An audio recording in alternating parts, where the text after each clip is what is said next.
Shalom, shalom. Bear with me, man. Man, Aharon mentioned a good topic for this lesson. He mentioned First Ezra, chapter 3. Boy, that chapter hot, man. So I'm gonna jump off into that in just a second.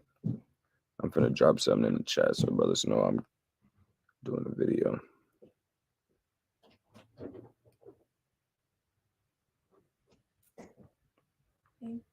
Yes. Yeah.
All right, Khan, I'm back, man. Goodwood Hunt, Shalom. Everybody that's in here right now, man, drop something in the chat so I know who in here. I want to see some of the faithful brothers, some of the faithful sisters that's in here. That's why I know who getting that bread, man. So, you know what? I should pull it up on the screen. That way, if brothers can't be right there, sit down and have a Bible open. If you can get to your phone, you can watch it. I know sometimes, man, brothers will watch videos, listen to videos when they at work. Sometimes they might not be able to have a Bible open. But if you see a precept or a certain scripture while you listening to it, you can pull out your phone, screenshot it. That's then you can go back later. So I'm gonna pull it up on. Let's use the GNT apocrypha. Yes. Can everybody hear me okay?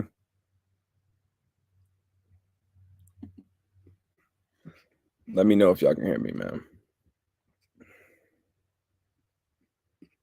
Where we at? Where the first Ezra's? I want to show y'all something too.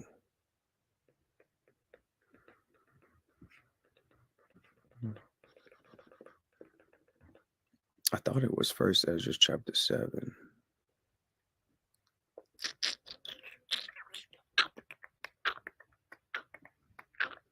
Let's get the KJ.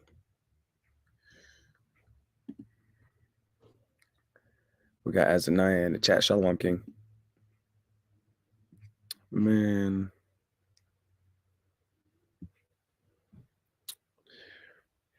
You know what? Extra apocrypha right here.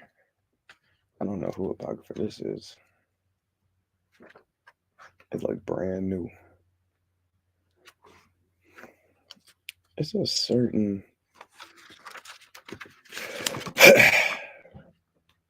chapter where it kind of gives you the. Okay, I see now.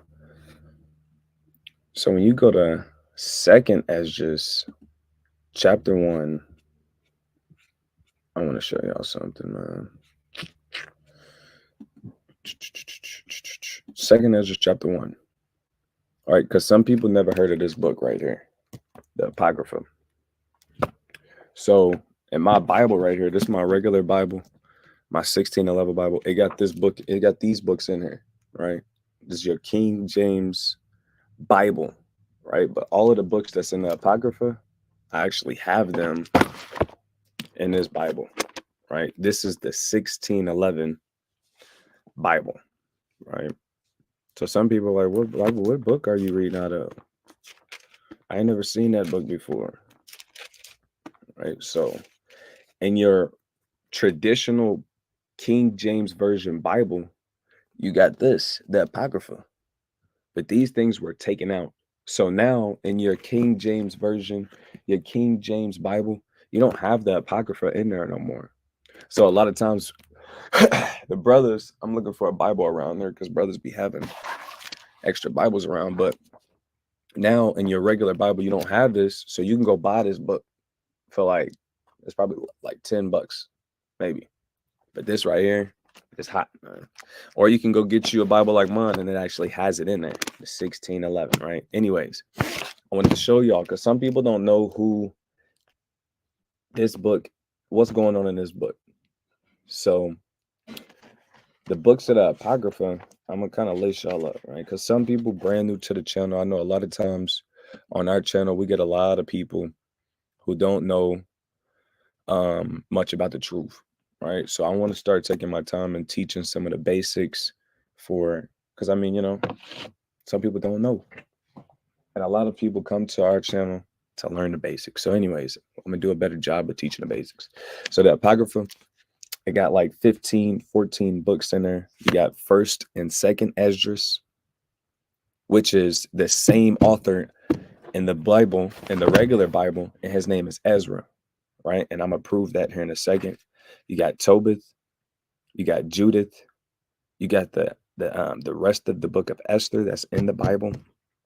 Because if you ever read the book of Esther, you'll see that it cuts off at like chapter 10 out of nowhere.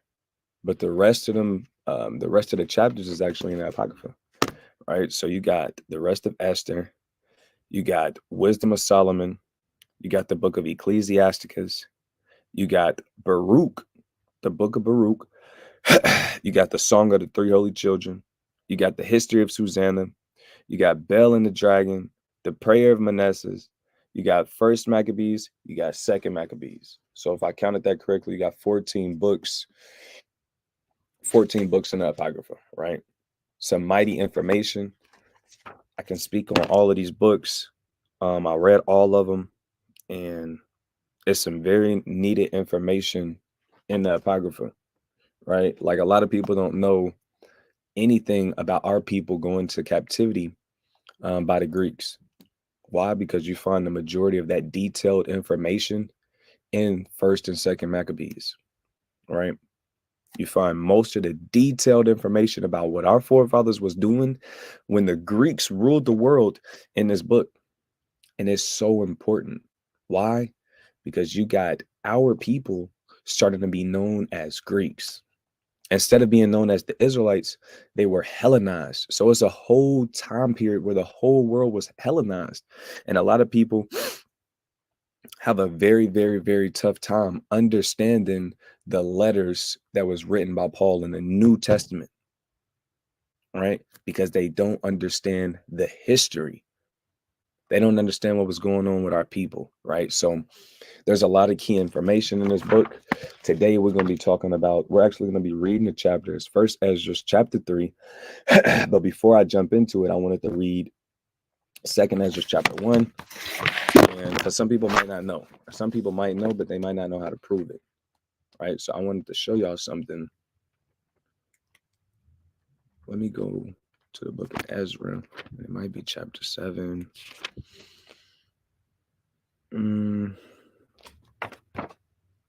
It's not chapter 7. Wait. Actually, it is chapter 7. I was looking at chapter 6. So let's pull this up.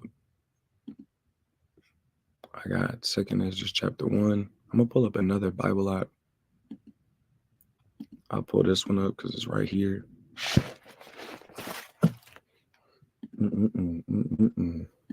All praise to the Most High, man.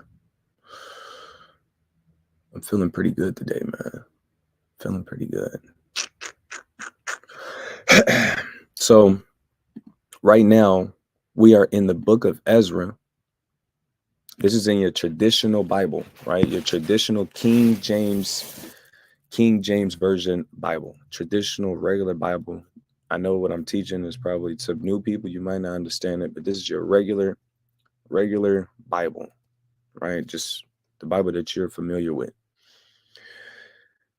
When you read Ezra chapter 7, verse 1, it gives you his lineage. It tells you who he is. This is how we identified ourselves, right? When you read the Bible, you'll see a lot of lineages. You'll see who someone's father was, who his father was, who his father was, and who his father was, and his father was, all the way so he can prove his lineage on who he really was, right? This is an important thing in the Bible. Today's society, we don't keep up with our lineage that well, but that was a big thing in our history. That was a big thing that our people used to do. They would keep records of who they were, who their father were, who their father's father were, so that they know who they were. They know what clan they were in. Were you from the house of David? Were you from the tribe of Judah? Or was you from the tribe of Levi? Because you have royal households, like notable households, like the house of David. If you're from the house of David, you're going to automatically have a certain level of strength, a certain level of respect, a certain level of, because that's your household name. We know who your father and your father and your father and your father was. We know what they did for our nation, right? So that was an important clan, an important household. Like my household, the house of Mahar. If my father was walking into the truth, I would say, we would have a notable grandfather in there, and I would say, I'm from the house of Azariah, and that's a mighty household. He did this in this time. In this time period, he did this. XYZ, right? So this is Ezra chapter 7 and verse 1. It says, now after these things, in the reign of Artaxerxes, king of Persia. So Ezra, what we're reading about, this is literally a time period that actually matters. When people read the Bible, they read it like it's some fairy tale book. They read it like it don't matter. No, these are all if it's in the Bible, it matters. Do you see what I'm saying?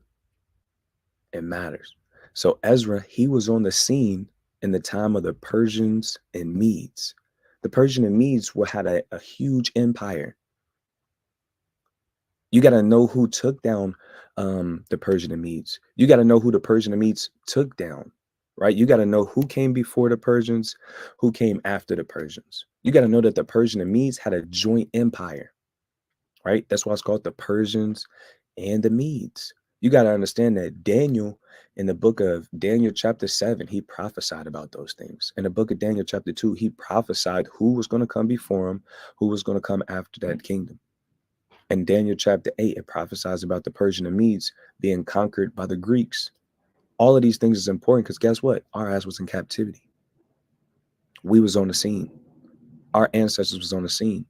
So you're going to figure out what our people was going through during this time, right? You got to know the ins and outs. You got to become more fluent. If you want to know, you want to have a sense of identity, you want to have a sense of self, learn your history. You want to have purpose, learn your history.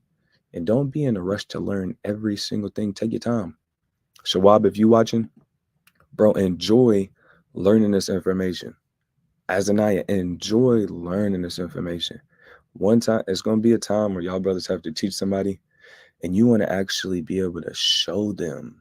You want to be able to really show them, and you want it to hit their spirit, how it hit your spirit, and you want to be able to show them the importance of these things, right? Because it's our history. This isn't just some book. This is us. So, anyways, Ezra 7:1. Now, after these things, in the reign of Artaxerxes, king of Persia, Ezra, the son of Sariah. Remember this. Ezra, the son of Sariah, the son of Azariah, the son of Hilkiah, the son of Shalom, the son of Zadok, the son of Ahitub, the son of Amariah, the son of Azariah, the son of Meroth, the son of Zerahiah, the son of Uzai, the son of Bukai or Buki. It says the son of Abishua, the son of Phinehas, the son of Eleazar, the son of Aaron, the chief priest. So if you did not notice, it gives you a quick lineage of who Ezra is. Ezra comes from a well-known, one of the most prominent households in the whole nation of Israel. Aaron, he comes from Aaron. And everyone should know that Aaron, he comes from a notable tribe, the tribe of Levi. Why is that important?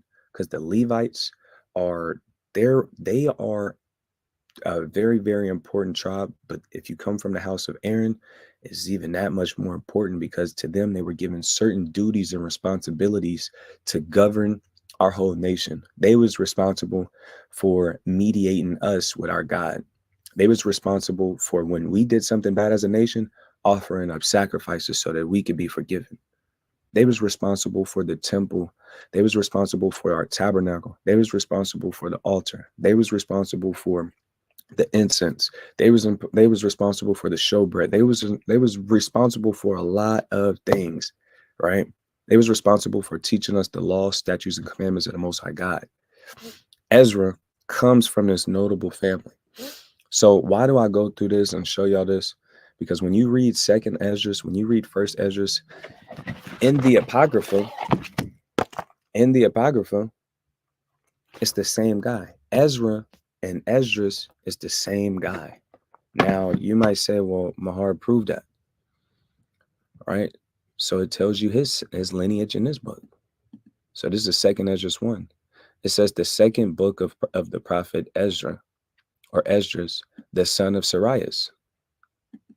It tells you right here, Ezra, the son of Sariah. Mind you, it was translated from a different language, so they're going to give it to you a little bit different. But with wisdom, knowledge, and understanding, we know that these are the same people, right? You go through this list and you see the son of Azarias. What do we see next? The son of Azariah. So forth and so on. So forth and so on till you get to this. He was the son of Aaron of the tribe of Levi. Then it tells you, which was captive in the land of Medes in the reign of Artaxerxes, king of the Persians. So we're getting the same information from this book, right? The only thing about First and Second Esdras, they're going to give you more detailed accounts on certain situations, right? So I really, really, really am a big fan of the prophet Ezra, and y'all gonna see why. So we're gonna jump over here to First Esdras, and I didn't open up, so I'm gonna go ahead and open up. I give it first and foremost all praises, honor, and glory to the Most High God Yahweh, Bahashem Hamashiach Yahushua. So we always want to give credit to our God Yahweh, and then we do it in the name of His only begotten Son, Hamashiach Yahushua. So we're gonna go to First Esdras chapter 3. Mind you, the Sunday lessons, I'm really not a deep guy. I'm not that smart. So I do lessons that are pretty simple that I can actually teach, right? We leave the big breakdowns, the weightier breakdowns, the prophecies. We leave that to the captains. We leave that to brothers who are more well equipped. But what I can do is give brothers the milk of the word. You know what I'm saying? The basics of it. You know, so when the time comes where you're able to receive that knowledge, you're already built up. You know what I'm saying? You can actually understand what brothers are saying. First Esdras chapter 3 and verse 1. It says, now when Darius reigned, he made a great feast unto all his subjects, and unto all his household, and unto all the princes of Media and Persia. So you had, during this reign of the Persian and Medes, you have different people sit on the throne. You have different kings, right? Just like how in America, the kingdom been around for a couple hundred years, and we have a different president over time. The same thing that happened. You know, people would die, another king would rise up. So Darius, he was reigning. He made a big feast unto everybody who was in his kingdom, right? It says, and all the governors and captains and the lieutenants that were under him from India unto Ethiopia, of 127 provinces. So if you never seen that land, let's see if I can pull it up.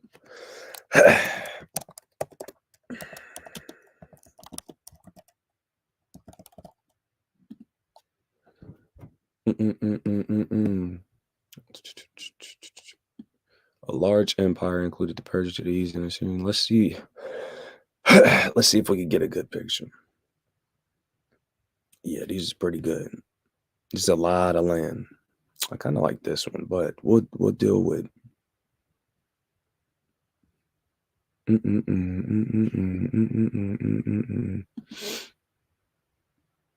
What kind of deal with this? No, I don't really like this one, man.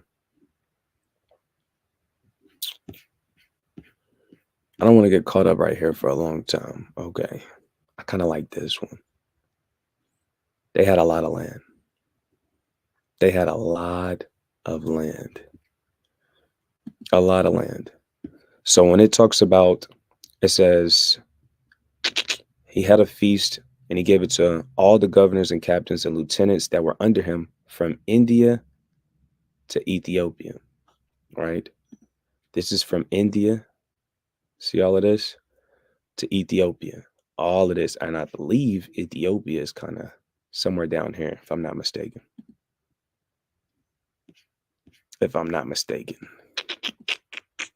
But that's neither here nor there. Y'all get the main picture. You got from India all the way over here. That is a lot to rule over. Anyways, he made a feast throughout all of this land. It says, and when they had eaten and drunken and being satisfied, were gone home, then Darius the king went into his bedchamber and slept, and soon after awakened. Then 3 young men that were of the guard that kept the king's body spake one to another. So you had the king fall asleep. Everyone had a good time. They eaten, they drank. The king fell asleep, and the 3 young men that were over the protecting of the kings, like the guards, they spake to each other. You know, they kind of meditating. They chopping it up. It says, let every one of us speak a sentence. He that shall overcome, and whose sentence shall seem wiser than the others, unto him shall the king Darius give great gifts and great things in token of victory. So they meditate. They're like, man, let everybody come up with this, a breakdown, a deep sentence, something that's wise, that has a lot of knowledge and understanding. And whoever, may the best man win. You know, and whoever wins, the king, Darius or Darius, is going to give them great things, right? It says, as to be clothed in purple. So if you don't know, purple is a color of royalty. Always has been. Why? Because the method in obtaining this purple, it was extensive, right? Let's see if I can get this for y'all.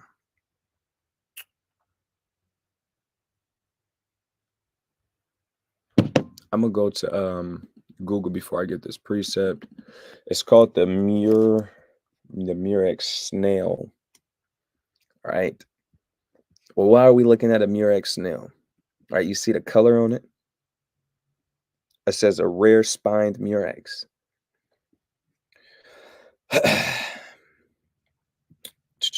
Let's see if we can get some information on this.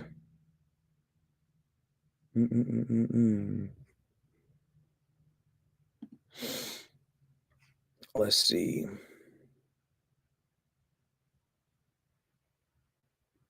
I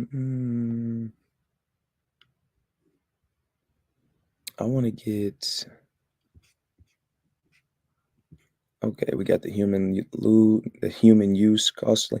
It says costly and labor intensive dyes, Tyrian purple or royal purple. Check that out. This is kind of what I'm looking for right here. What we would use this Murex snail for, it says for royal purple or Tyrian purple. Understand? It says were historically made by the ancient Phoenicians and the Jews. Right? If you don't know about the Phoenicians, read the damn Bible, right? You're going to learn about them, right? You see where they at? Tyre, you go up more, Sidon, right? You hear about Tyre and Zidon all throughout the scriptures, right? Mind you, this is right next door to where we are. This is actually the land that the Israelites were supposed to possess. We didn't utterly destroy everybody. But anyways, the Phoenicians, the Tyrians, Zidonians, they were known for their merchantship. They were Everyone would come and do business with Tyre and Zidon. Right? You can read that in the book of Ezekiel. Everybody would come to damn Tyre and Sidon. They would buy stuff, sell stuff, trade stuff. And one of the things that they would deal with was the Murex snail. Right? And it's hard to get your hands on these snails. Mind you, you got to get them from the water. Look at where the people were near the water, the shore. That's where you get these snails. So this was a product that everybody couldn't get their hands on.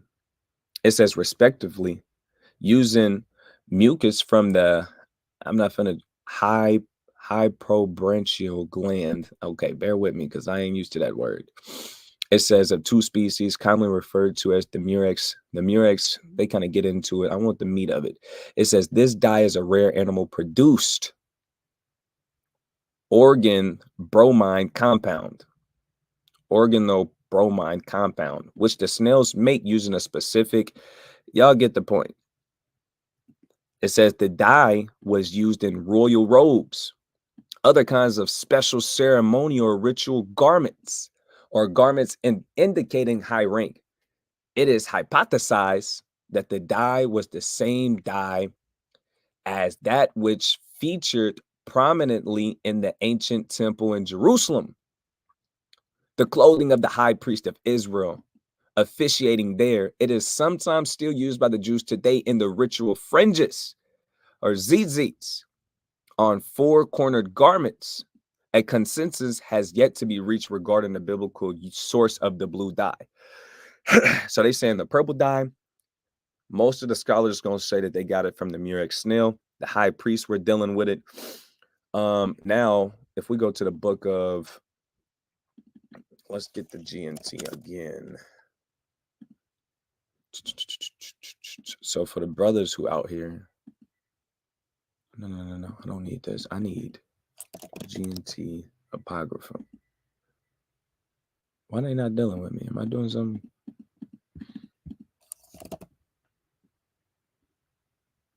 Oh, okay, this one I need. I'm gonna have to just.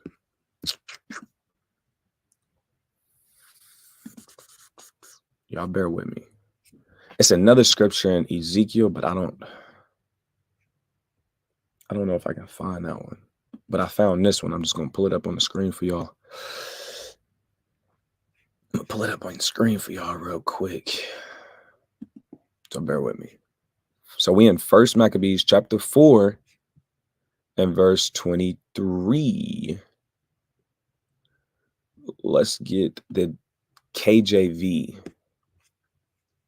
All right. This is 1 Maccabees chapter 4 and verse 23.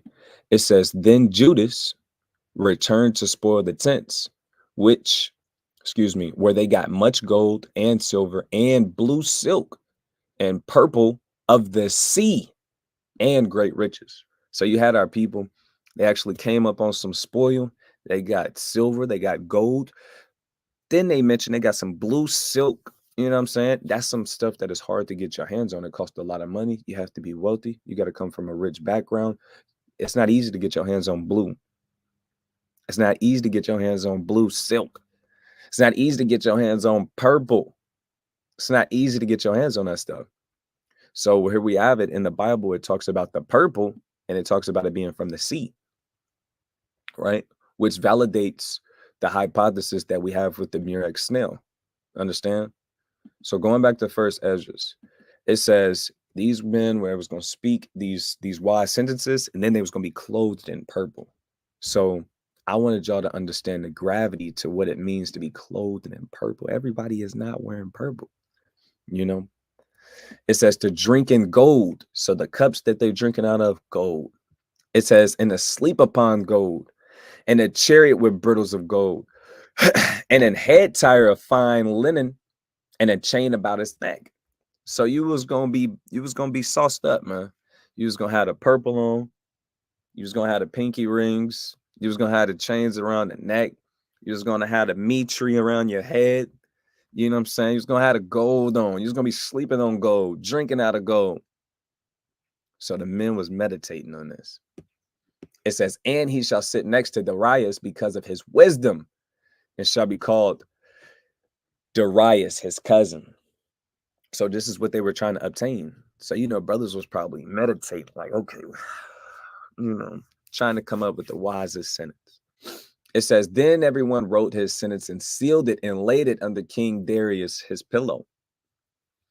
It says, and he said that when the king is risen, some will give him the writings, and of whose side the king and the three princes of Persia shall judge that his sentence is the wisest, to him shall the victory be given as was appointed.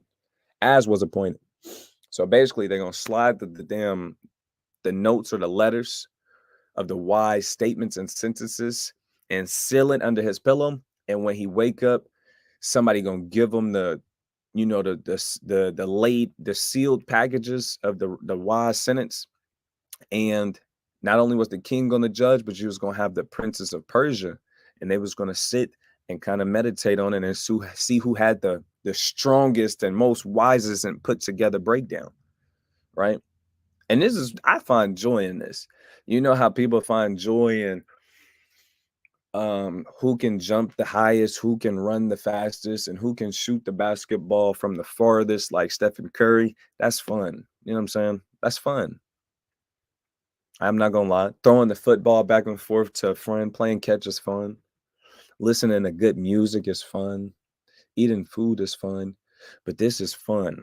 This is what I find to be fun. One of my favorite things to do. If somebody was to ask me, Mahar, what's something you like to do? I would say understand people. I literally, genuinely, I enjoy understanding stuff. It's just fire to me. I love growing in wisdom, knowledge, and understanding. It says the first wrote, wine is the strongest. The second, the king is the strongest. The third wrote, women are the strongest. But above all things, truth beareth always the victory. So you got one man dealing with the wine is the strongest. The second man dealing with the king is the strongest. The third says women is the strongest. But there's one thing that's stronger and it's above everything else. The truth. All right. It says, now when the king was risen up, they took their writings and delivered them unto him. So he read them. And sending forth, he called all the princes of Persia and Media, and the governors, and the captains, and the lieutenants, and the chief officers, and sat him down in the royal seat of judgment, and the writings were read before them. So y'all was meditating on this. Now all of a sudden, this is really a big deal. You ain't know he was finna call everybody. He called all of the princes of Persia and Media, the officers, the lieutenants, the captains, the governors, the people who seek well to this whole province, to all of these provinces. So it's getting mighty in here. And he said, call the young men, and they shall declare their own sentences. So they were called and came in. And he said unto them, and you got to imagine, man, it's getting crazy. You probably getting nervous. You got him sitting in the royal seat of judgment. It's all kind of men. They dressed in fine linen, gold. I don't know if y'all ever seen the movie 300. Let's see if I can pull it up a little. A scene. 300.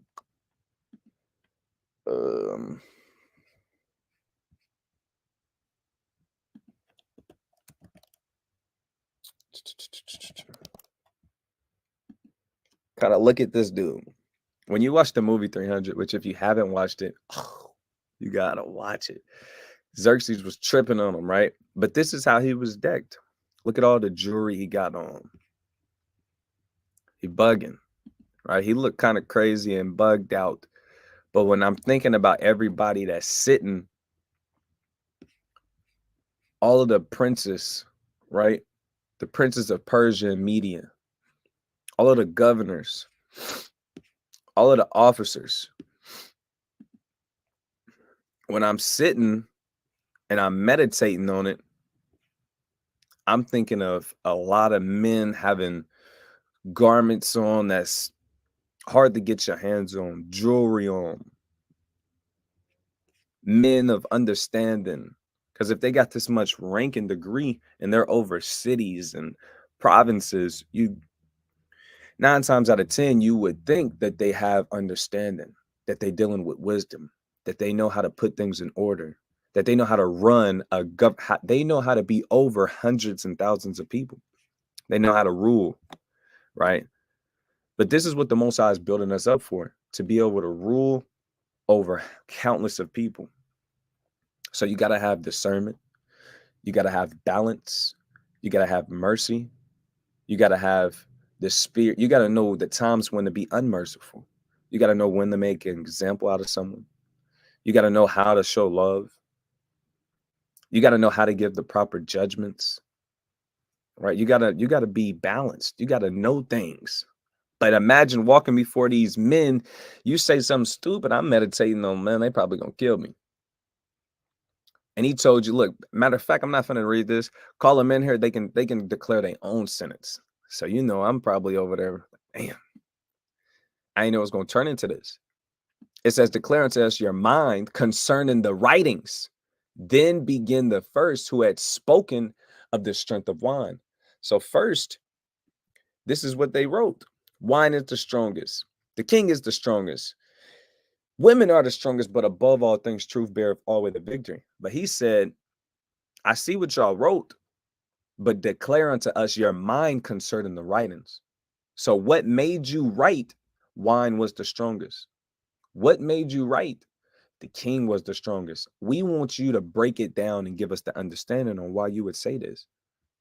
It says, then begin the first who has spoken of the strength of wine. And he thus said, and he said thus, O ye men, how exceeding strong is wine, it causeth all men to err that drink it. So he popping off with a hot beginning, hit the ground running. How strong is wine? Everybody that drink it, they go off. They mess up. They do something stupid. They start being irrational. They always err. If you don't know what it means to err, it kind of go into messing up. Let's see what they got right here. Let's look up err. Let's see. Be mistaken or incorrect, make a mistake. All right. So it calls you to make mistakes. It says, it maketh the mind of the king and of the fatherless child to be all one, of the bondman and of the free man, of the poor man and of the rich. It turneth also every thought into jollity and mirth, so that a man remembereth neither sorrow nor debt. So he coming with good information. He said, it makes the mind of the king, the mind of the fatherless child, to be all one. The bondman and the free man, the poor man and the rich. Guess what? Whether you rich or whether you poor, whether you're young, whether you're old, it don't matter who you are. That wine is not a respecter of persons. It's going to, just how if you drink, you're going to get drunk no matter what. If you're in a sorrow state, you're not in a good place mentally, or you're stressed out, guess what? You drink that wine, you're going to forget about your problems. That's why this part says, it turneth also every thought into jollity and mirth. That's why you drink wine, to kind of raise your spirits up. That's why they call it like liquor, spirits and wine and spirits. You'll see that on liquor stores, right? Because it literally got a spirit on it. It got a certain, I don't like using the word energy. I like to use the word spirit, because that's kind of how that's what the Bible say. It got a spirit on it. It makes you forget your poverty. It make you forget how broke you are. It make you forget your problems.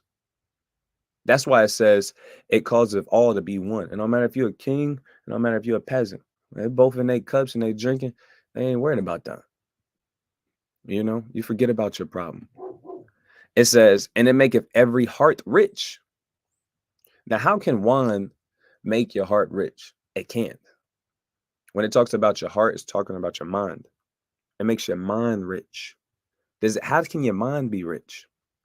You rich in spirit. You start forgetting about your problems. Like I said, you start thinking about the things that you do have. You start having a good time. You start enjoying yourself, right? It says, so that a man remembereth neither king nor governor, and it maketh to speak all things by talents. So when the man starts drinking, he forgets about the king. He forgets about the governor. He forgets about the officer. He forgets about all of that. It says, and it make him to speak by things of talents. And you can get a man to really open up. You want somebody to open up, give them some shots. Start giving them a little bit of alcohol. Next thing you know, they was all shy. Now they opened up and you talking and you got more bold. You got more courage. You're more bold and you got more courage. You speak. You won't really think twice before you speak. You kind of just enjoying yourself. Now imagine, I believe when it says talents is going into money. Let's see the GNT, what it got to say though. But I believe that's what it's going into. It says it makes everyone feel rich, ignoring the power of the kings and officials, and talk as if he owned the whole world. So what the GNT say, it's not bad. But you kind of get the picture. You kind of get the picture. I kind of like how it's worded in the KJV. And it make it to speak all things by talents. It make me think of you can get just how you can get information out of someone by giving them money, offering money. How much more a drunk man? You can get information out of a drunk man, especially if you offer him some money. He'll kind of tell you. You don't even got to give him no money. You know what I'm saying? Anyways, 22. It says, and when they are in their cups, he deep in his bag now. He in his cup. They forget the love both to friends and brethren, and a little after draw out swords. So this is what happens when you get too much in the sauce. You're too sauced up. You didn't drink too much hen dog. You forget your brother. You forget how much you care about something. You drawing out swords. You drawing weapons. You clutching on people. A lot of times when people drink, mind you, a sword doesn't have to be a physical sword. A sword could be, the modern day sword is a gun. You know what I'm saying? A sword could be what kind of weapon you could get your hands on. A lot of people say sticks and stones may never break my bone. It say sticks and stones may break my bones, but words will never hurt me. And that's a goddamn lie. Words cut deep. Listen to what I said. Words cut deep. Why do we say that? Because they sharp like a sword. And when people get in their cups, that's what they start doing. They'll say hurtful things that hit you below the belt, things that's out of line, and it cuts super deep. Right? It's a scripture I'm thinking of. It talks about words and it talks about breaking the bones. Check this out. Ooh, I gotta memorize this again. Sirach 28 and 17. I remember seeing the scripture and being like, dang, man, everything is in the Bible. Everything. Right. So this is one of my favorite books. The book of Sirach or Ecclesiasticus. So here we go. We're gonna go to verse 17. It says, the stroke of the whip maketh marks in the flesh. So when someone is getting hit by a whip, it literally puts scars on your body. Right? Everybody's seen them pictures from slavery, and you see our people having whip marks all across their damn back, all up and down their body. It make marks in the flesh. But it says, the stroke of the tongue breaketh the bones. The stroke of the tongue breaketh the bones. Them words will really break you down on a whole nother level. On a whole nother level. This is why it's so important to take heed to what you're speaking. Because in your tongue, it's a lot of power. So you got the ability to issue out life. You got the ability to issue out death. And if there's any women watching, take heed to this. Take heed to this, especially not even if you got a husband, but make sure you're paying attention if you do got a husband. The things that you say to your husband, how you say these things to your husband, you can be building your husband up, strengthening your husband. You can be the health and the navel. You can be the building blocks to your husband, making him the mightiest man he could be. Or you could be breaking him down. Right? Let's grab the book of Proverbs, chapter 25. I think that this is a great skill for everyone to know. But whenever I think of the skill, I usually think about a woman who's gentle, who's kind. Um, she just knows how to talk. I want the book of Proverbs 25 and verse. Is it 25? Mm-mm-mm. What is it? Proverbs. Am I in 25? Okay, chapter 16. Maybe. 16 and 24. Yes. It says, pleasant words are as a honeycomb, sweet to the soul and health to the bones. So this is the opposite of someone breaking you down with their words. They got pleasant words and they're sweet like a honeycomb. That's how I envision um how women should be talking. Men should have this certain balance too. Is this going to be the main spirit that men are operating in? No. But whenever I think of the dynamic of a wife speaking to her Lord, her husband, I think of it like this. Her words are pleasant. They're sweet. They're sweet to the soul and they're health to the bones. Right. I'm gonna grab one more. So these proverbs, man, that's gonna mastering something like that is gonna take you far. You don't want to be one dimensional and you don't know how to talk to your husband. This your husband, your Lord. I know my Lord, Hamashiach, and his Lord, Yahweh, my God, he tells me if he wants to give me everything, right? We were just reading in the book of Jeremiah, where it says his desire, he wants to give us the things of our what we want. As long as it ain't off, as long as it's not sin, as long as it's not, as long as it's not madness, he wants to give us these things. He already gave them to us. We just got to deserve them. His mind is already there. And that's how women should look at it. Why wouldn't your husband want to give you the things that you want? But are you doing what you're supposed to do on your side? You know what I'm saying? This is Proverbs chapter 31 and verse 26. She openeth her mouth with wisdom. Make sure if you're a woman, you opening your mouth with wisdom. You know it's a time and a place for everything.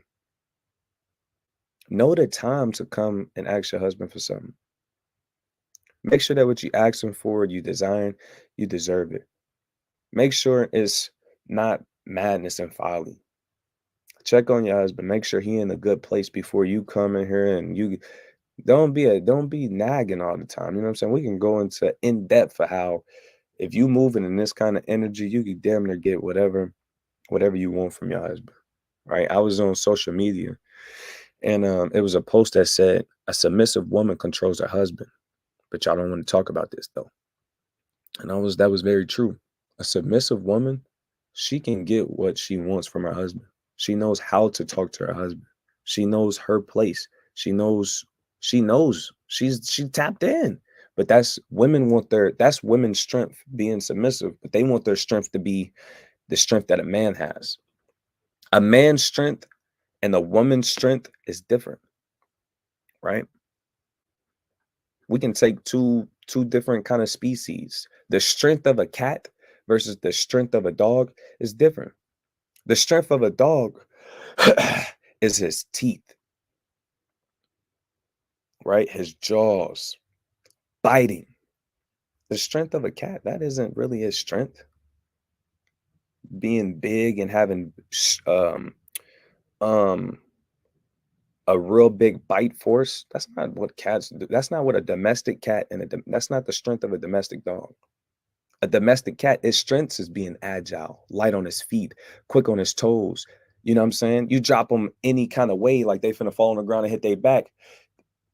Their reflexes is way quicker than a dog. That's the strength of a cat. Does it make sense for a cat to run up on the dog and try and outbite him? No, it's not gonna work like that. That's not your strength. You got to outrun this dog. You might be able to out scratch a dog. You might be able to out get to craftier places because the dogs, they be clumsy. I seen cats climb up a damn house, climb up a damn fence and walk on the top of a thin fence. Dogs can't do that, but that's the strengths. But women, they develop this thing where they want their strength to be the strength that a man has. And it don't work. That's why you ain't got no peace in your household. It says she opened up her mouth with wisdom, and in her tongue is the law of kindness. This is what your husband wants from you. If you really walking in this kind of spirit, not just do it for a day and that didn't get me nowhere and nigga this and that's not gonna get you nowhere. That's not. You got to actually walk in the spirit, embody it, and internalize this and walk in it. Walk in that spirit. Do it because that's what the Most High wants from you. Right? Be bound to wisdom. It's wise for you to do this. Do you think that being a nigga woman gonna get you the things that you want from your husband? Or you gonna get your husband to do things by force and you grabbing him by his shirt collar and you cussing him out? That's not gonna get you the things that you want. And if he do it, is it because he want to do it? No, and that's what you want. You want him to want to do it. So do this on this side. All right. That's the simplest way I can put that. But jumping back in the first Esdras, it says, and when they are in their cups, they forget both. If they forget their love to both friends and brethren, and a little after draw out swords. But when they are from the wine, they remember not what they have done. So when they sober up, they don't remember what they was doing when they was drunk. It says, "O ye men, is not wine the strongest? That enforced it says that enforced to do thus. And when he had spoken, he held his peace." So he got a strong argument. I'm not gonna lie. Wine is super strong. You could love somebody, get drunk, start being a whole different kind of guy towards them. All kind of stuff can happen off wine. All kind of stuff. So whoever spoke that sentence, they was mighty, because golly, wine is crazy. We got some of the mighty brothers. I said shalom to Azaniah, Shawab. We got Officer Dahwam on deck. Shalom. We got Hopeful Elect. What? We got another Zion. See that? We got Hopeful Elect Zion. Then we got Zion SOJ. Soldier. He up next in the camp. All praise to the Most High. Goodwill Hunts. Drop some heat. Says women know how to hurt your feelings. We're gonna start that one because that's crazy right there. Women definitely know how to hurt your feelings. Then you said, unless you're messing with lion. Yeah. I think I was talking about cats and stuff and they bite force. So yeah. But yeah, I was trying to keep the analogy on the domestic cat and the domestic dog. So yeah, definitely. If we're talking about a lion, it's different. But the strength of a domestic cat versus the strength of a domestic dog, they got different strengths and they got different weaknesses. All right, just like a man and a woman. Got different strengths, got different weaknesses. And that's how the Most High wanted it to be. So man, ooh, should I read this next chapter? And honestly, the next chapter, we don't got to read the whole thing. It's a lot of verses. See, it goes down to 63. But I wouldn't need to read the 63. I want to get the wise sentence. The wise sentences. So I think it stops at about 40, 41. So I can bust that down easy, man. So that's what we're going to do. I'm enjoying the lesson.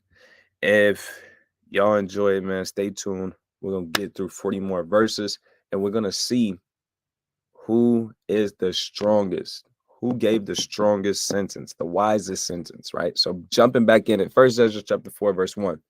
Then the second that had spoken of strength of the king began to say, O ye men, do not men excel in strength that bear rule over the sea and land and all things in them? He opened it up with a head buster. Everything bro said about the one, this one is already kind of like, dang, the king, tell me more. Because he excel in strength. He rules over seas. He rules over lands. And all things that are inside of them, the king got power over that. But yet the king is more mighty. For he is Lord of all these things and have dominion over them. And whatsoever he commandeth them to do, excuse me, and whatsoever he commandeth them, they do. So the king is mighty. He got everything under his control and leadership and dominion. Everything got to do what the king say. No matter who you are, you got to obey the king. It says, if he bid them make war, the one against the other, they do it. If he send them out against the enemies, they go and break down mountains, walls, and towers. They slay and are slain and transgress not the king's commandment. So he'll send you to go fight people. He'll send you across the country. You passing up cities and you walk in and there's somebody with the drums and they playing music, war songs, and just you walking to go make war. Countless of miles. Hungry. You miss your kids. You miss your wife. You killing people. You might not even know why. But the king said, do it. And you doing it because you're not going to transgress the king's commandment. If they get the victory, they bring all to the king, as well the spoil as all things else. So you do all of this killing, all of this fighting, all of this marching, and you bring everything to the king. Likewise, for those that are no soldiers and have not to do with wars, but use husbandry. If you don't know what husbandry is, it's like being a farmer, gardening, planting seeds, planting crops, right? Let's prove that though. It says husbandry, the care, cultivation, and breeding of crops and animals, right? So let's say you're not a soldier. Let's say you partake in husbandry. It says when they have reaped again that which they have sown, they bring it to the king and compel one another to pay tribute unto the king. So guess what? Even if you into husbandry, agriculture, you didn't bust your ass all year to grow a certain crop or grow a certain kind of grapes, and you're making the king come tax you. The king come, you got to come check in with the king. He heard you got the best. Okay, cool. I want 20% of all your crops. Ah, the king. He can take all of it if he want to. And you got to deal with that. It says, and yet he is but one man. If he command to kill, they kill. If he command to spare, they spare. If he command to smite, they smite. If he command to make desolate, they make desolate. If he command to build, they build. If he command to cut down, they cut down. If he command to plant, they plant. So all his people and his armies obey him. Furthermore, he lieth down, he eateth and drinketh and taketh his rest. So whatever the king tell you to do, you go do. And he's just a normal man. It says, and these keep watch round about him.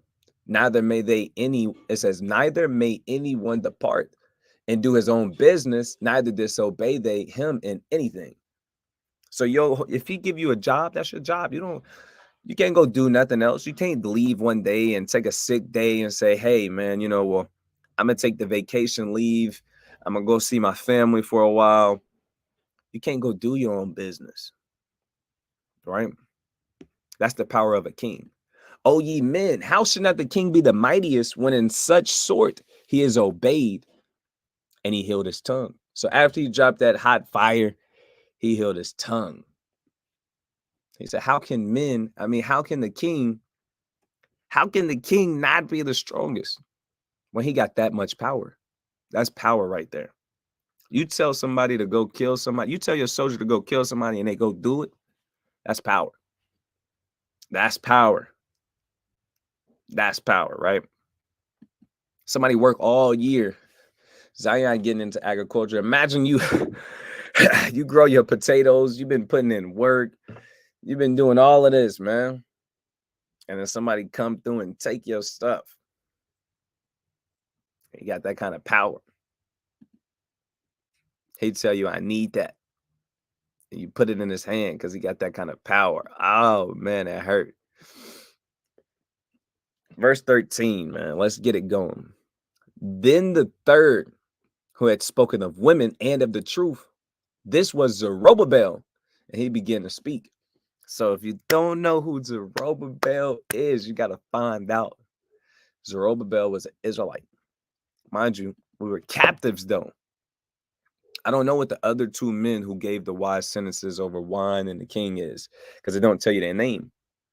But it tell you that the third one was Z-Dog. Zerubbabel, he was hard, bro. Let's go to the book of Haggai. Let's go to chapter 1, verse 1. Let me read this. It says, in the second year of Darius the king, in the 6th month, in the first day of the month, mind you, we see Darius again, Darius. This is our history. You got to learn your history. It says, came the word of the Lord by Haggai the prophet. So Haggai was one of our prophets at the time. It says, Zerubbabel, the son of Shealtiel, governor of Judah. So Zerubbabel was our governor. It says, and to Joshua, son of Josedek, the high priest. So Joshua was our high priest at the time. So I wanted to show y'all Zerubbabel. I just think his name is fire, man. Zerubbabel. So we all know, well, you don't know, but this is why they call America, Babylon. Because it's confusion. The Bible talks about America, and it don't say America or the United States. It don't say that. It says the daughter of Babylon. It says Babylon the Great. When you go into the word Babylon, it means confusion. And I can show y'all too. But Zerubbabel, Zeru, sown in Babylon. And we know that Babylon means confusion. So he was sown in Babylon, or sown in confusion, or raised or born in confusion. Why? Because we were slaves in Babylon before the Persian and Medes. How did the Babylonians lose their whole empire and all of their power? The Persian and Medes. So whenever they lost all of their power, guess what? We were slaves in Babylon for 70 years. Cyrus, it talks about that in Ezra, Nehemiah. It tell you that Cyrus, he actually cut the damn Babylonians down. Then he gave us certain autonomy to go back to Jerusalem and build up our homeland. But certain things happened, and we didn't really get all of the things that we were supposed to get. But then you have this happen, Zerubbabel. And you're going to find out what happened after Zerubbabel gave this wise sentence. All right. Let's see if I can get this real quick. Babel. 10 and 10. Let's see. Because I might need to look up Babylon. So when you look up the word Babel, it says Babel or Babylon. It says confusion. Confusion. And what do you have in America? Nothing but confusion. So much is caused this place Babylon the Great. Like the great confusion. This is the place that we in. Right? So let's jump back into the scriptures, man. So now we know a little bit about Zerubbabel. And he finna speak on women. So if you're a woman, Even if you're a man, this chapter get me hot. I ain't gonna lie, get me excited because he fire. How did he get this kind of bag and this kind of sauce, this kind of wisdom? Right? That's how you know the Lord dealing with you. Got what? All right. So, anyways, 14. O ye men, is not it is not the great king. He crazy already. He sent a shots. Bow, bow, bow. He said, it is not the great king, nor the multitude of men, neither is it wine that excelleth. Who is it then that ruleth them, or hath the lordship over them? Are they not women? Boom, boom, boom, boom, boom, boom, boom. He already starts coming in hot, cooking up. Diss track. That's a diss track in the ancient world. That's a he just tripped off on him. He said, it ain't the king, it ain't the great king, it ain't the multitude of men, and it damn sure ain't one that excelleth in strength. Who rules men? And who rules over wine? Is it not women? Look at how he coming in here. He imagine the princes, the damn Darius sitting on his throne, and you got the officers, you got the judges, you got the damn governors, you got the captains, and they all sitting there. And he just dissed the other two niggas. Like, bro, he crazy. Right? Say the best for last. He said, women have borne the king. Look at how he come in quick with quick cuts.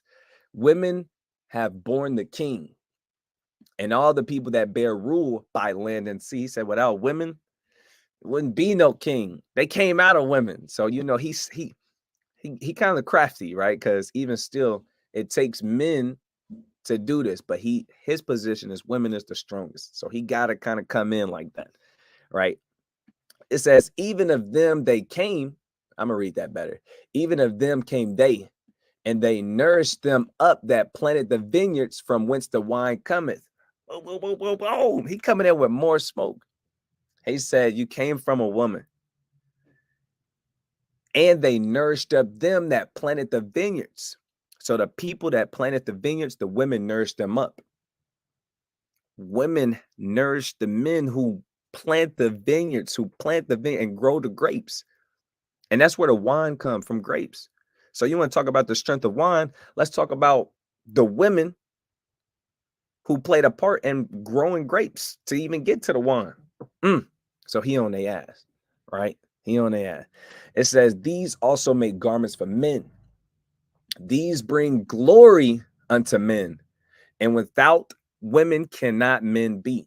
So he bringing more. He making his cause stronger. You need women. This is what women do. They make garments for men. They bring glory unto men. They bring power and might unto men. Without women, men can't be, which is true. All right. But obviously, we know on the counterwise, without a man, women can't be either. But he's spitting. Let him cook. Let him cook. Let him cook. It says, yea, and if men have gathered together gold and silver, or any other godly thing, or goodly thing, rather. So, like, yeah, I didn't pronounce that right.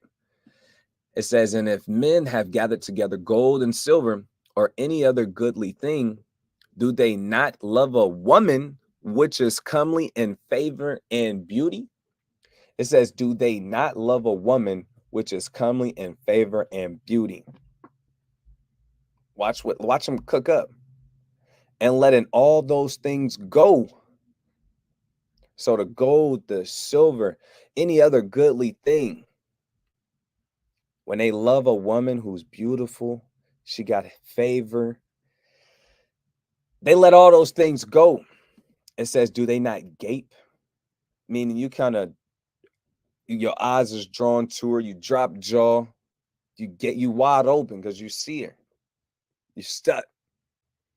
It says, and even with open mouth, fix their eyes fast on her. So you got your eyes fixed on her, your mouth open, sick. It says, and have not all men more desire unto her than unto silver or gold, or any goodly thing whatsoever. So he cooking up. He got a big pot, and there's nothing but sauce in there. Nothing but sauce in there. He said, look, man, nothing else compares to a woman. Men will put anything, anything underneath a woman. A woman always gonna be on top in a man's eyes. See, women don't understand how powerful they are. Men love women. You see what I'm saying? But this strength right here, you gotta be this kind of power that women have. First, they don't understand how to utilize the power that they have. Because they too busy trying to utilize the power that a man have. They trying to obtain what a man got. So they never really come into their full potential as a strong, developed, balanced, virtuous woman.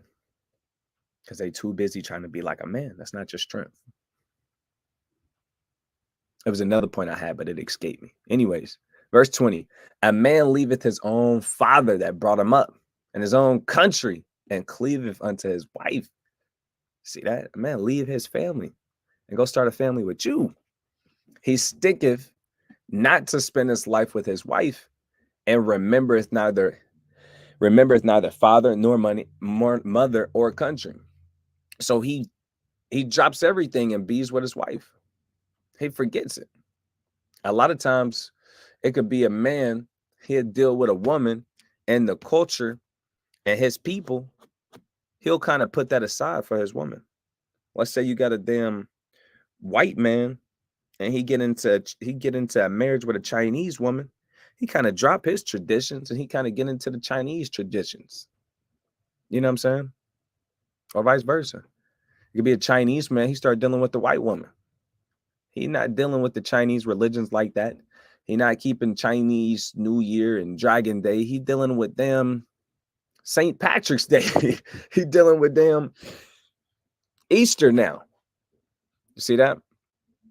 He start going into different things, right? It says, by this also ye must know that women have dominion over you. So with all of this, you got to kind of consider that women have power over men. Do ye not labor and toil and give and bring all to the woman? Don't your ass go to work all day, every day? Also, you can bring it back to your woman. Yea, a man taketh his sword and goeth his way to rob and to steal, to sell upon the sea and upon rivers.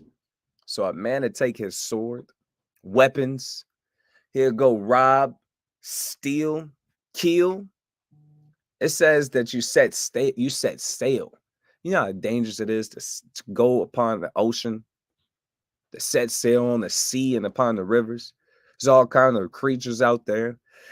Anything could happen out there. But for a woman, a man will go do that. Let's see what else a man would do for a woman. And looketh upon a lion, and goeth in the darkness. And when he hath stolen, spoiled, and robbed, he bringeth it to his love. This is how strong a woman is. A nigga go fight with a lion, go catch the fade with a bear, go deep into darkness, steal, spoil, robbed. Also, he can make her happy. That ain't gonna make her happy though, bro. I wouldn't say go. I wouldn't tell you, bro, to go do. First of all, don't break God's commandments. Don't go lock with a bear or a lion, man. It ain't worth it. You know, the kings nowadays, they kind of trying to make all of this money to bring in a woman, so he can buy her the purses, the Gucci flip flops, the jewelry. And there's some women who, you know, so used to having, like, they was raised in these high income households. I mean, they kind of like, man, the ring that you bring to our marriage, it gotta at least be 20K, 10K, 15K. I was watching it the other day. Some women think like that. I'm not accepting no $5,000 ring, no $3,000 ring. I'm not accepting that. I want to have a huge wedding. I want to spend at least $60,000 on our wedding. And the ring got to be at least 20,000. It got to at least be 30,000. There's women that think like that. And you got men who say, well, okay, baby, you know. It says, wherefore a man loveth his wife better than father or mother. Yea, many there be that have run out of their wits for women and become servants for their sakes. So this is what ends up happening. Many men, they lose their minds. They lose their mind. They don't know where their mind went. They dropped everything. They dropped all knowledge, wisdom, understanding, common sense, discernment, discretion, balance, and just run out of their wits for a woman. And then it says, and you become her servant. Your wife's supposed to serve you. Nah, she wearing the drawers and you her servant now. Now you her servant. He cooking up on him. It says, many also have perished, have erred, and sinned for women. So men will go break God. Men will go against God for a woman, just to please the woman who don't really even like you sometimes, who just using you sometimes. You would break all of God's commandments for a woman. It says, and now do ye not believe me? Is not the king great in his power? It says, is not the king great in his power? Do not all regions fear to touch him? So he putting a little bit of respect on the king real quick. Look at how he cook up. He finessing. He cooking up steel. So first he had the crock pot. He had it on low. He had a little sauce in there. Now he added more sauce. He got the garlic. He got the green onions, bell peppers. Shit, I don't know what else. He's cooking up. He doing it. He doing it. He got carrots, celery, whatever you want. He throwing it in there, and he got it on a low boil, and he taking his time. I said a low boil. He got it on a low temperature, and like a stew, and he just overnighting this thing, man, cooking up, putting love into it. Look at what he did, though. Look how crazy he says, is not the king great in his power? Do not all regions fear to touch him? Look at how he cook up. But yet did I see him and Apame, the king's concubine, but he's seen the king's woman. It says the daughter of the admirable Barticus. So basically, he telling you by name who he's seen. He's seen this king and he's seen this woman. It says, and she was sitting at the right hand of the king. Look what he's seen. Look at how he cooked up. And taking the crown from the king's head. You don't touch the king's crown, you crazy. But this is what this woman got away with. Taking the crown from the king's head and setting it upon her own head, she also struck the king with her left hand. And yet for all this, the king gaped and gazed upon her with open mouth. If she laughed upon him, he laughed also. But if she took any displeasure at him, the king was fain to flatter, that she might be reconciled to him again. Look at this bullshit. You got the king, the most mightiest man, so-called, the strongest, so-called. He said, but if the king is the strongest, why did I see this? A woman took the crown of the king, put it on her head, and slapped him with the left hand she had. And the king gaped and gazed upon her with an open mouth. She literally took that man's power. He ain't no man no more. He ain't no king. He ran out of his wits for a woman. He gave his power unto a woman, right? Let's read this in Proverbs. Conveniently, we was in Proverbs 31 earlier. Now look at this. Let's start from 1. Proverbs 31. I'm going to read down to verse 3. Yeah. It says, the words of King Lemuel, the prophecy that his mother taught him. So this is what Lemuel's mother taught him. So when you read Proverbs 31, this is the teaching that his mother gave him. What, my son, and what the son of my womb, and what the son of my vows, give not thy strength unto women, nor thy ways to that which destroyeth kings. That's her first key ingredient that she gives to her son. Look, you a king. don't give your strength unto a woman, nor thy ways to that which destroyeth kings. And don't give yourself over to things that's going to destroy you as a king. But she gave him the breakdown. She said, don't give your strength unto a woman. That's not what it's supposed to be. That's not the balance of it. You never want to give your strength as a man to a woman and she ruling over you, right? You never want to do that. All kind of things can go wrong. All kind of things can go wrong. It says, let's go back to first Ezra. So the woman slapped his ass, took the crown off his head, and he kind of smiled and gazed, and he kind of liked it. It says, if she laughed, that nigga laughed too. You know what I'm saying? She kind of leading it. No, that's not how it's supposed to be. Because you're supposed to be leading her. You're supposed to be over her. It says, but if she took any displeasure in him, the king was faint to flatter that she might be reconciled unto him again. So if she was upset, he'd kind of try and butter her up, flatter her, try and make amends. He'd come crouching and try and do anything to fix it so she can be reconciled to him again. Look at how he cooking up. Oh, ye men, how can it be but women should be strong, seeing they do this? The king and the princess looked one upon another. So he began to speak of the truth. So when he dropped that on them, they all was meditating, like, he got a good point. He cooking up, man. He's cooking up, firing them up.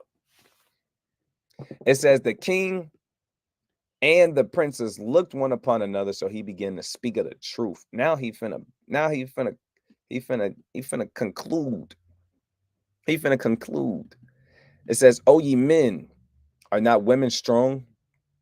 Great is the earth, high as the heaven, swift the sun is in his course. For he compasseth the heavens round about, and fetcheth in his course again to his own place in one day. Is he not great that maketh these things? Therefore great is the truth, and stronger than all things." So he said, great is the earth, high as the heaven, and swift is the sun in its course. Because we know that the sun, it always come up and always go down. Then it goes back and does it all over again every single day. And he said, is not great that maketh these things? Whoever is making this, he's great. That's the truth. And he's stronger than everything.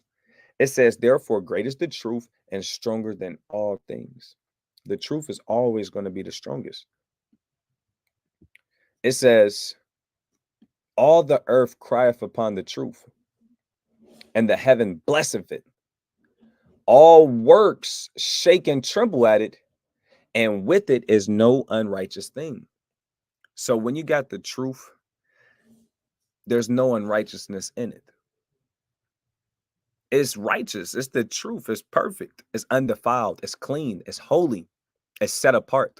It's different. It's special. Verse 37. Wine is wicked. The king is wicked. Women are wicked.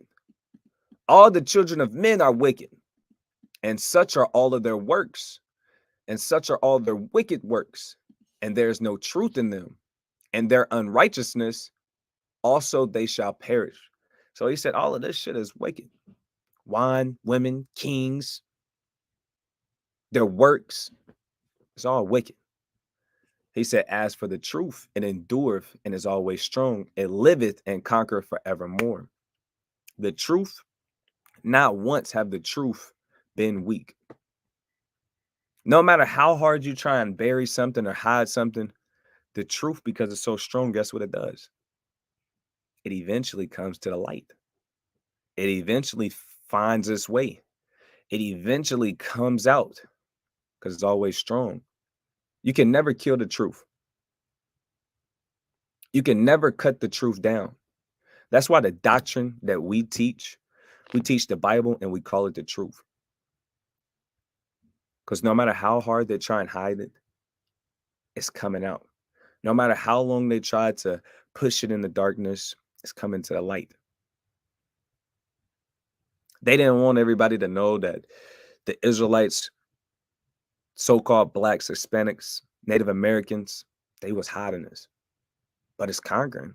It's coming to the light. Look at Putin spilling the beans. Look at Kanye airing the truth. Look at Kyrie Irving walking in his truth, telling people to go watch the movie. DC Young Fly, G Herbo. Everybody know that we the Israelites, man. Everyone knows. Everybody knows, man. It says, with her, there is no accepting of persons or rewards. So the truth, it isn't bias.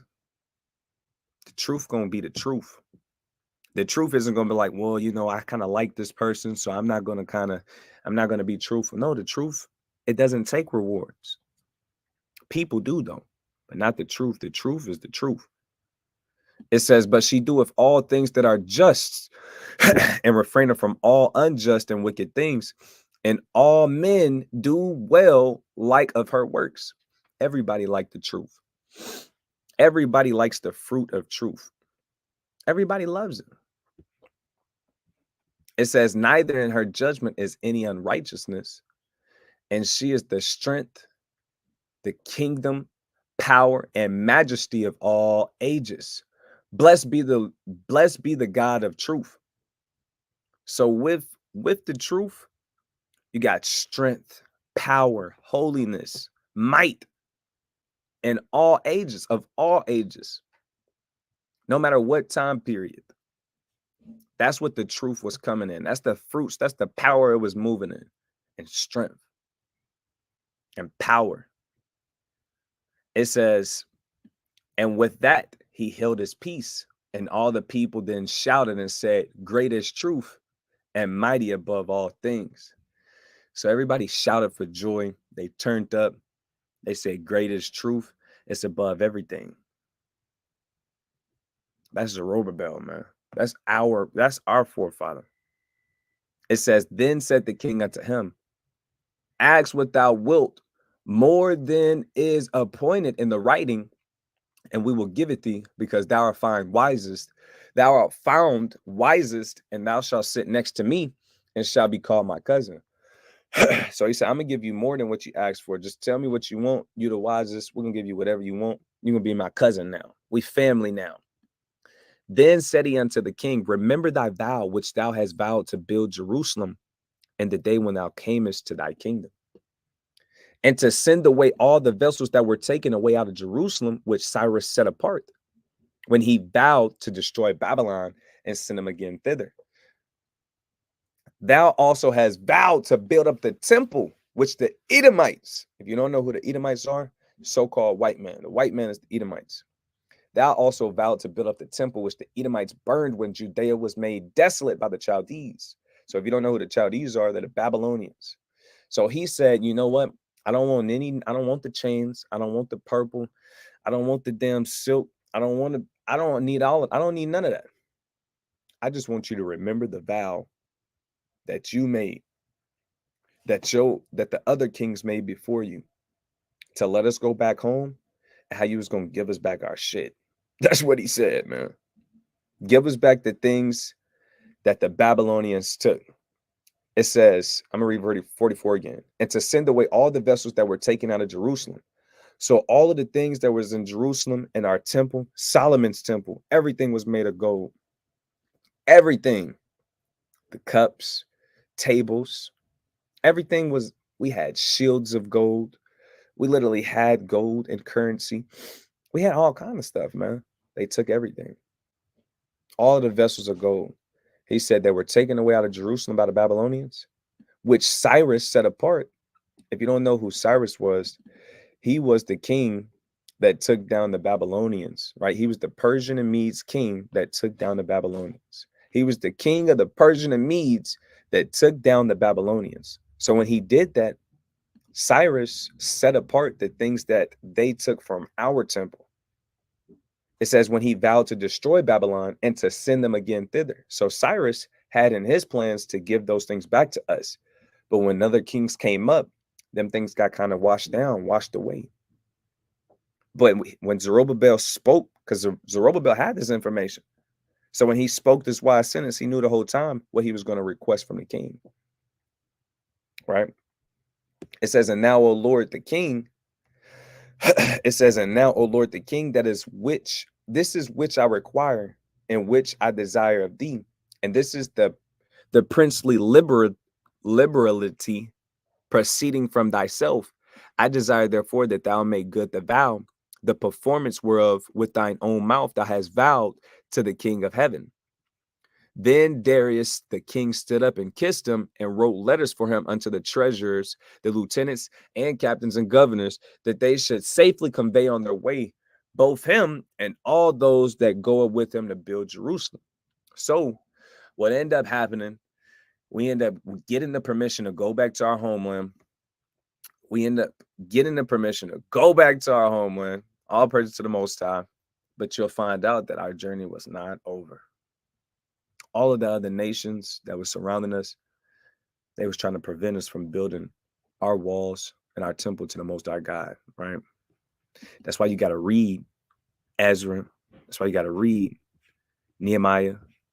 And you'll see how they constantly tried to prevent us from building. Right? Let's get...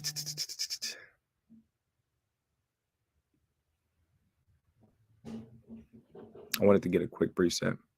My MacBook finna die too.